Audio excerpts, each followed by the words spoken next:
In my previous videos, I did mention that you need to have the discipline of savings.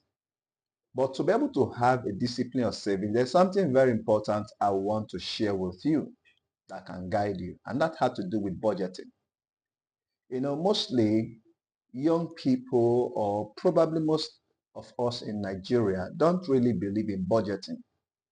Now, if you don't allocate the resources that enters your hand properly, you will not be able to save and you will not be able to invest. Generally, we have this mindset that things are expensive, what we are earning is not much, we cannot be able to save, but that is not going to help you. So I want to just suggest to you a template that can help you to be able to save and to be able to start your investment journey. And that is what we'll talk about budgeting. When I talk about budgeting is planning your income. Your income could be a salary, it could be a profit from a business, it could be money, maybe people give to you.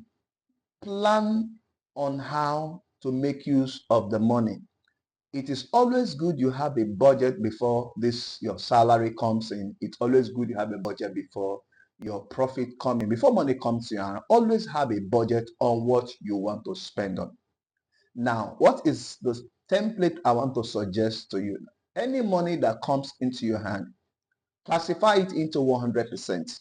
From 100%, a minimum of 20% should be set aside for savings. And that savings, that 20% should be set aside for is classified for savings for investment. Aside that, as a matter of fact, if you are a Christian, if you are a believer, the first thing that should go out of your income is your tithes. Some of you don't believe that, but it is true. It is very good. I let you know the first thing that goes out of your income is your tithe, and that's 10%. When you remove the 10%, you have the 90% left with you. From the 90%, you set aside another 20% for savings, and that savings, classify that savings is for investment, because you can save for different purposes. Not only that, set another 20% for emergency fund. In my previous video, I've already mentioned what an emergency fund is.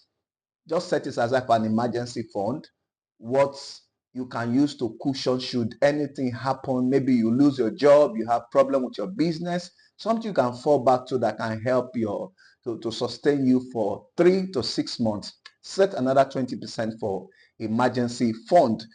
You also look at the area of your upkeep. Now, this is a template.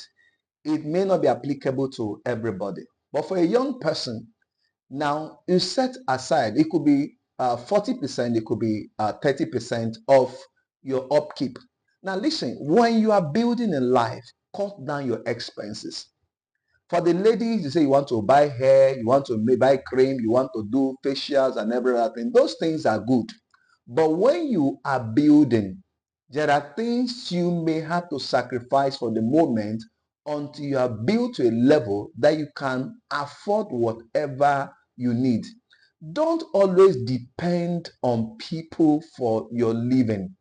Don't always bank on your boyfriend will do this, your man friend will do this. No, it is not a good way to live.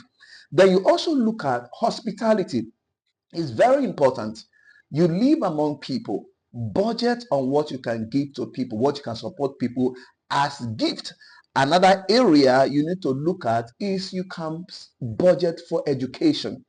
Should you be a young person, you may want to improve your course, budget for education. And if you don't have a proper budgeting, you will not be able to save. And drawing a budget is not a problem, but you have to be disciplined with keeping to that budget. I'm going to be sharing more on savings so that you can see how this budgeting can help you have a better savings structure and to be able to build a healthy investment. Just follow me. You're going to learn more. Thank you.